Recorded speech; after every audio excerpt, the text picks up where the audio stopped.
Assalamualaikum warahmatullahi wabarakatuh. Tuan-tuan puan yang dirahmati Allah sekalian. Pada hari ini kita akan sembang sedikit mengenai tajuk masalah sosial. Okey, tuan-tuan dan puan yang dirahmati Allah sekalian. Masalah sosial jika kita lihat pada zaman sekarang ini terlampau banyak. Okey, terutama kepada golongan-golongan muda, golongan-golongan belia, terlampau banyak mereka yang terlibat dengan masalah sosial. Okey, macam-macam diorang. Masalah dadahnya dengan araknya, okey, dengan mak rempit, lepak. Yang paling serius dan kritikal untuk anak-anak muda kita sekarang adalah couple. Ya, couple banyak sangat dah. Kalau tanya okey, tanya kebanyakan orang umur yang sudah kecil, umur yang masih kecil lagi lah kan, umur zaman sekolah, zaman sekolah rendah pun, even zaman sekolah rendah pun dah terjadinya benda macam ni tau, main couple-couple kan. Zaman sekolah menengah lagi tak cerita kan. Kalau masa zaman universiti lagi lah, lagi rancak tau orang kata tau, lagi rancak couple orang kalau boleh kan. Dia couple, lepas tu macam-macam lah terjadi. Okey, contoh kalau kita lihat kepada masalah dadah, okey, dadah ni meningkatkan kadar jenayah kita lah. Okey, kadar jenayah di negara kita ni. Makin ramai anak-anak muda kita terlibat dengan dadah ni. Jadi kadar jenayah, indeks kadar jenayah dalam negara kita tu akan semakin meningkat lah. Itu yang kita tak nak, itu yang kita takut, itu yang kita nak elakkan. Okey, kalau minum arak kan, pun banyak juga isu sekarang kan. Kalau tuan-tuan boleh baca artikel-artikel, kes-kes sekarang banyak berlaku disebabkan apa? Orang mabuk. Itu menjadi isunya. Bila orang mabuk, disebabkan benda tu, disebabkan arak, orang mabuk. Dan lepas tu kau dah mabuk, kau bawa kereta, langgar sana sini. Langgar orang, langgar itu, kemalangan. Masalahnya kalau dia melibatkan diri dia sendiri je, macam yelah diri dia sendiri je lah. Ni sekarang dia melibatkan diri dia, masalahnya, dan dia libatkan diri orang lain juga. Okay, banyak kalau kita boleh baca kan. Dulu ada satu kes tu, dia langgar peniaga tepi jalan kan. Orang India yang melanggar, orang India tu mabuk, dia langgar peniaga nasi lemak dekat tepi jalan. Itu pun ialah sebabkan apa? Sebabkan arak tu lah isunya kan.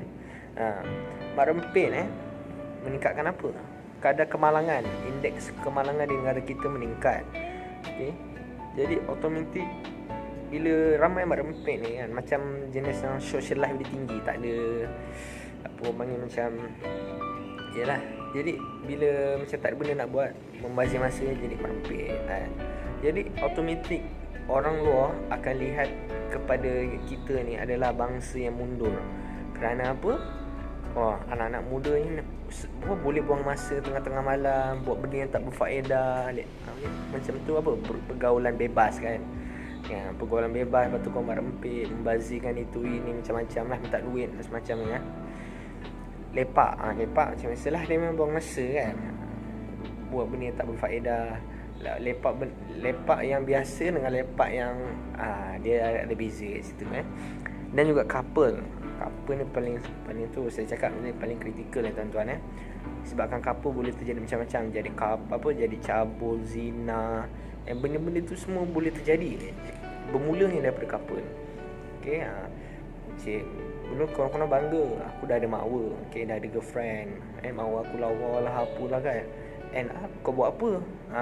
Mulalah kat situ akan timbulnya makhluk yang ketiga. Bukan orang makhluk yang ketiga. Bila berdua tu dah sentiasa rapat kan, tiba-tiba muncul seorang lagi kat tengah ni. Itu yang kita tak nak tu. Makhluk kat tengah-tengah tu yang menghasut. Kau dekatlah lagi. Okey, ajaknya buat apa? Pergi kat tempat yang senyap, pergi tempat yang sunyi, yang gelap. Itu sebab banyak kes yang berlaku. Tengah-tengah malam berdua-duaan kat tepi-tepi tasik, kat tanjung-tanjung ke. Itu yang kita tak nak tu. Banyak implikasi terjadinya apa? Tadi zina, cabul, lepas tu anak luar nikah, kadar pembuangan bayi meningkat. Itulah dia, banyak benda boleh terjadi. Okey, jadi macam mana kita ni nak memastikan benda-benda macam ni tak berlaku. Semuanya sebenarnya adalah bermula daripada keluarga. Keluarga tu sendiri tuan-tuan, dia bermula daripada keluarga, bermula daripada situasi di rumah itu sendiri. Kita kena perbetulkan lah. Okay, yang pertama, ibu bapa haruslah tunjuk teladan yang baik.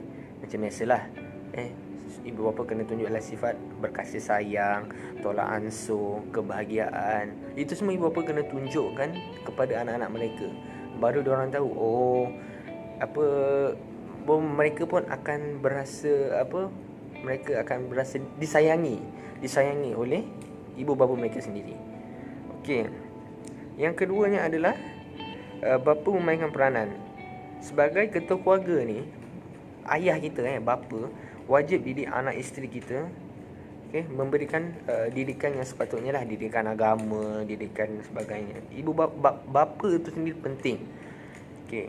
Itu sebab saya amat respect tuan-tuan kepada ayah-ayah, bapa-bapa kita yang menggalakkan pergi ke tempat-tempat ilmu, ke masjid, solat berjemaah. Saya pernah jumpa banyak dekat surau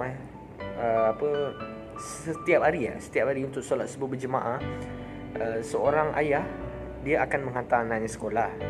Saya pernah terjadi, selalu saya tengok untuk solat subuh berjemaah, saya mesti nampak ada satu pakcik ni. Pakcik ni datang tuan-tuan. Dia datang setiap kali waktu subuh berjemaah, tapi dia datang, dia mesti wajib bawa anak dia. Maknanya sebelum dia pergi hantar anak dia pergi sekolah, dia akan singgah dulu ke surau, semayang untuk solat subuh berjemaah. Alhamdulillah. Itu contoh. Itu saya amat respect gila lah. Saya amat respect sangat dekat orang ayah yang macam tu. Maknanya dia menitik beratkan dia menitik beratkan agama tu. So daripada kecil, kalau digalakkan anak dia pergi ke tempat macam tu, insya-Allah lah, bila dah besar tak adalah buat perangai bukan kan. Jadi bila dah besar dia tak ada nak lepak-lepak, nak apa. Jadi ada masa free, join kelas-kelas agama, majlis-majlis ilmu, pergi masjid untuk solat berjemaah dan sebagainya lah. Dan yang terakhir adalah, sebelum tu bapa juga mainkan peranan bagi nasihat. Tak kala anak-anak kita memerlukan nasihat, bapa ni bagilah nasihat sewajarnya. Kena ada sentiasa untuk anak. Dan yang terakhir adalah suasana rumah yang kondusif. Rumah yang kondusif maksudnya suasana rumah tu yang tidak berselerak lah, bersih, teratur. Ini kebersihan dalam rumah kita kena jaga tuan-tuan. Ada masa kadang-kadang dekat rumah kita pun kita dah konon terlalu sibuk sampai kita langsung tak jaga kebersihan dalam rumah. Dalam rumah sendiri macam-macam binatang semua ada kan. Situ tak kemas, sini tak kemas, pinggan tak basuh, air takung. Suasana yang kondusif tu penting juga tuan-tuan, supaya apa? Barulah aura, supaya anak-anak ni akan rasa selesa duduk rumah. Dia takkan duduk luar sentiasa, akan duduk rumah tolong. Lepas tu dah duduk rumah, boleh tolong ayah kan. Itulah ni. So end up untuk conclusionnya lah, untuk kesimpulannya, keluarga ni amat penting. Memainkan peranan yang penting. Untuk apa? Wujudkan suasana keluarga yang sakinah, yang menepati syariah, yang islamik. Jika keluarga, suasana dalam keluarga, suasana di rumah ini dalam keadaan yang baik, insya-Allah masalah-masalah sosial dapat dibendung. Yang couple ke, yang lepak apa semua tu dapat dielakkan. Tak adalah jumpa lagi macam-macam perangai budak-budak sekarang yang tak elok-elok kan. Semua akan jadi, insya-Allah akan menjadi lebih baik. Tapi yang penting ingat, semuanya bermula daripada keluarga. Insya-Allah kita berjumpa lagi. Assalamualaikum.